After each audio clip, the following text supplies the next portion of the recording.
할렐루야, 행복하십시오. 성령 충만하십시오. 오늘 하나님께서 우리에게 주신 말씀은요, 마태복음 23장 37절부터 39절의 말씀입니다. 예루살렘아 예루살렘아, 예언자들을 죽이고 내게 보낸 사람들에게 돌을 던진 예루살렘아, 암탉이 병아리를 날개 아래 품듯이 내가 내 자녀를 모으려고 한 적이 몇 번이더냐. 그러나 너희가 원하지 않았다. 보라, 이제 너희 집은 버림받아 황폐해질 것이다. 내가 너희에게 말한다. 주의 이름으로 오시는 분이 복되시다 하고 말할 때까지는 너희가 다시는 나를 보지 못할 것이다. 앞서 예수님께서 이 팔복의 말씀을 선포하시면서 총 8번의 복을 선포하십니다. 복이 있도다, 복이 있도다, 어떠어떠한 사람들아, 이렇게 8번을 이야기하시죠.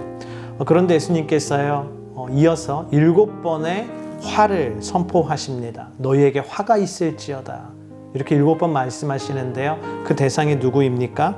당시의 종교 지도자였던 율법학자와 바리새파 사람들이었습니다. 그리고 오늘 우리가 함께 읽은 이 본문의 말씀은요, 그 경고의 마지막 부분이 되겠습니다. 특별히 37절 말씀에서 예수님께서는 예루살렘에 대한 안타까움을 나타내고 계십니다. 여러분, 예루살렘은 어떠한 도시입니까? 다윗이 법궤를 예루살렘으로 가져오고 그곳에서 하나님을 예배하기 시작한 이후부터 24시간 하나님을 예배하는 거룩한 도시, 성시, 홀리시티, 바로 그곳이 예루살렘 아닙니까? 전 우주에서 왕이신 하나님을 예배하는 유일한 장소, 바로 그 예루살렘이었습니다. 그러나 오늘 말씀해 보면요, 그 예루살렘이 하나님을 거부했다라고 말씀하십니다. 37절 끝에 이렇게 기록되어 있죠. 그러나 너희가 원하지 않았다. 하나님이 예배할 수 있는 특권을 줬지만 그들이 예배하길 원하지 않았다라고 주님은 말씀하십니다. 그래서 예루살렘은 하나님의 임재가 없는 성소가 되어버렸죠. 이 거룩한 성소, 거룩한 장소로 구분된 곳이지만 하나님의 임재가 없으니 아무것도 아닌 것이죠. 그래서 결국은 37절에서 예수님께서 이때 당시에 예언하신 것과 같이 주 70년에 로마 티투스 장군에 의해서, 로마의 장군에 의해서 예루살렘은 멸망당하게 됩니다. 여러분, 하나님의 임재가 없는 성소는 회파되는 것이죠.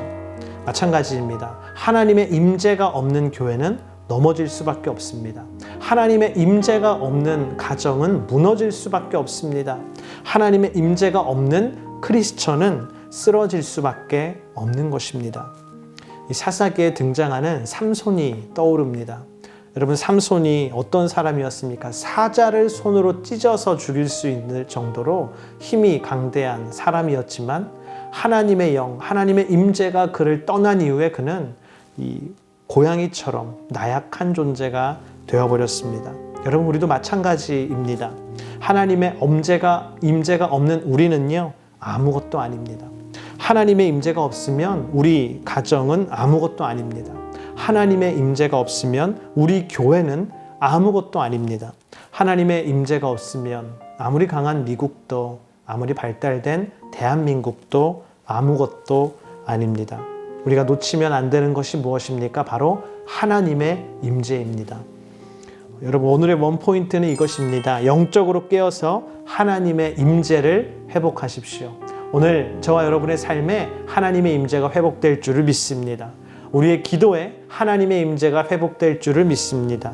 우리의 회개 가운데 하나님의 임재가 회복되고 예배하는 가운데 하나님의 임재가 회복될 줄을 믿습니다. 여러분의 모든 선택마다 하나님의 임재가 가득하기를 축복합니다. 기도하겠습니다. 하나님, 하나님의 임재가 떠나간 성소 예루살렘은 무너지고 말았습니다. 우리 인생도 그와 같음을 고백합니다. 세상 사람들이 어떻게 우리를 바라보고 어떻게 평가하든 하나님의 임재가 없으면 우리는 아무것도 아닙니다.